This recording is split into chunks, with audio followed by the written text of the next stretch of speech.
America, 1920. The echoes of war had finally faded across the Atlantic.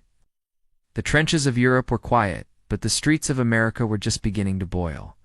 It was a year of transformation, of smoke-filled factories rising into steel skies, of Model T Fords rattling down cobblestone alleys, and of jazz spilling from smoky clubs in New Orleans all the way up to Harlem.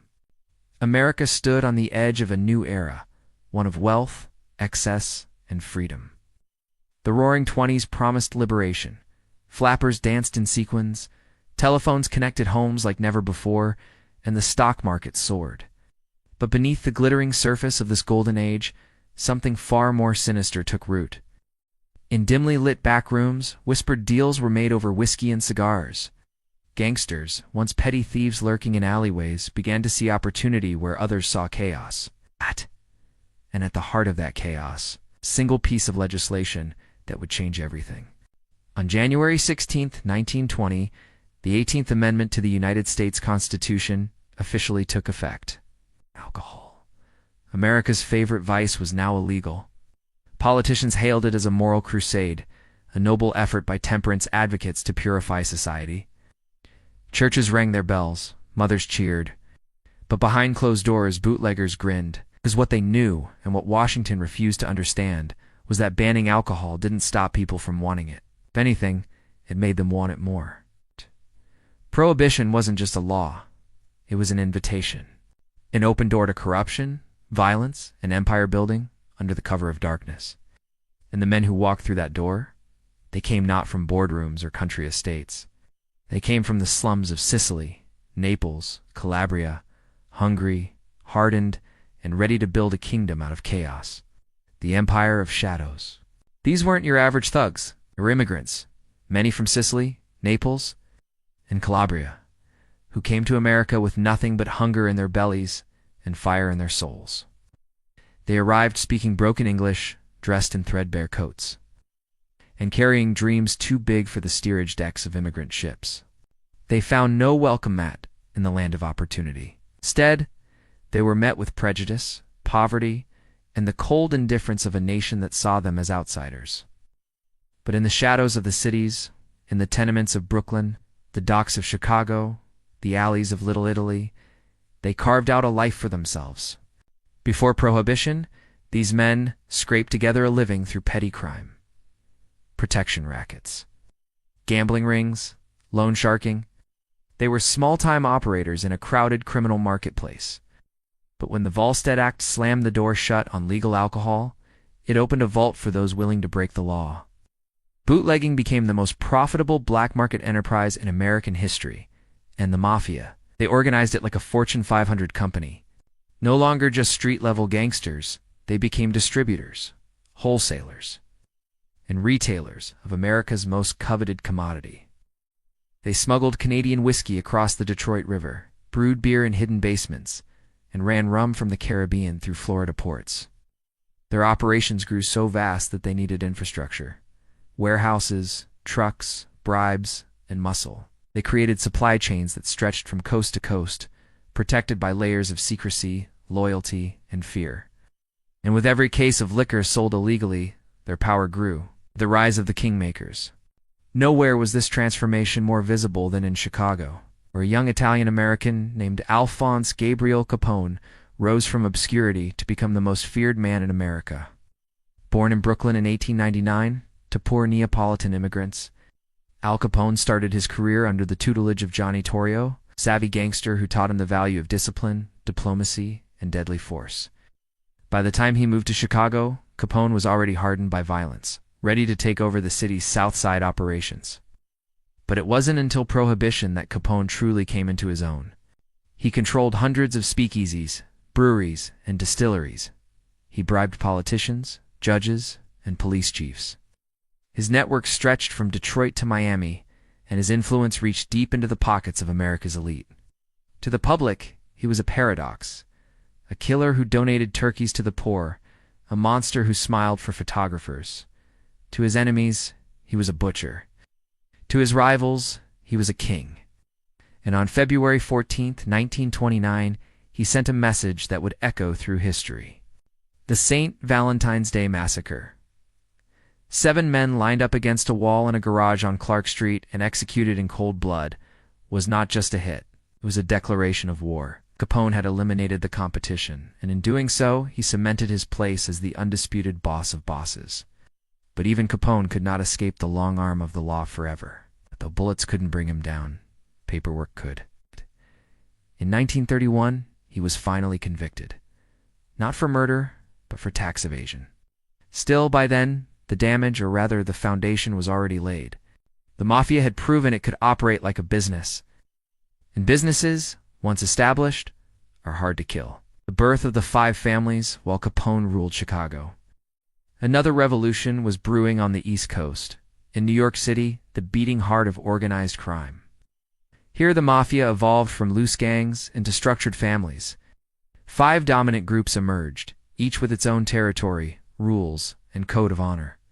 These were the Bonanno, Colombo, Gambino, Genovese, and Lucchese families. The foundation of modern American organized crime. At the center of this transformation stood Charles Lucky Luciano, a visionary unlike any mobster before him. Luciano wasn't interested in short-term gains or reckless violence. He wanted power, yes, but also order. He envisioned a national syndicate, a corporation of crime that could operate across state lines without internal wars tearing it apart. He allied with Jewish gangsters like Meyer Lansky and Bugsy Siegel, forming what became known as the National Crime Syndicate, a coalition that brought structure to chaos, profit to paranoia, and legitimacy to the illegitimate. Under Luciano's leadership, the Mafia stopped being just a collection of violent ethnic gangs. It became a business, complete with boards of directors, meetings, and contracts. It controlled unions, piers, trucking routes, and nightclubs. It owned politicians, newspapers, and even sports teams. It wasn't just crime anymore, it was infrastructure. And at the heart of it all was a word spoken only in whispers, the sacred code of silence. Luciano understood that loyalty and secrecy were the Mafia's greatest weapons. Betrayal meant death. Silence meant survival. And yet, even within this tightly controlled world, power struggles were inevitable. The Castellamarese War of 1929-1931 was one such battle, a brutal conflict between 2 factions vying for control of New York's underworld. At its center were Joe Masseria and Salvatore Maranzano, both claiming to be the Capo di Tutti Capi, the boss of all bosses. It ended with the assassination of both men, orchestrated by Lucky Luciano himself. With their deaths, Luciano reshaped the Mafia into a council-based system, the Commission, ensuring that future disputes would be settled around a table rather than in the streets. But peace, in the world of organized crime, is always temporary. Over the decades, the Mafia would evolve again and again, expanding into narcotics, labor racketeering, and even Hollywood. It infiltrated construction, restaurants, and financial institutions. It whispered in the ears of senators and shook hands with celebrities. And all the while, it remained invisible, wrapped in layers of secrecy, loyalty, and fear. The language of violence, violence became the currency of power. Assassinations were not random acts of rage. They were calculated messages. Betrayal meant death. Disrespect meant war. Every hit was a lesson. Every execution, a warning. The Mafia spoke in blood, and those who ignored its language rarely lived to regret it. In Chicago, Capone's war with the North Side Irish gang led by George Bugs Moran culminated in the infamous St. Valentine's Day Massacre, a chilling display of precision and brutality that shocked the nation. In New York, the Castellamarese War turned neighborhoods into battlegrounds.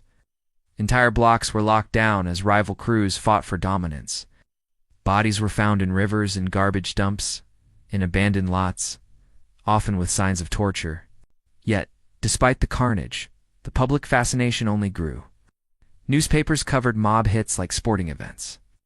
Gossip columns debated who betrayed whom. Some saw the Mafia as villains, others as anti-heroes, enforcing order where the government failed. Speakeasies continued to thrive, run by men who answered to no law but their own. Politicians looked the other way in exchange for campaign donations.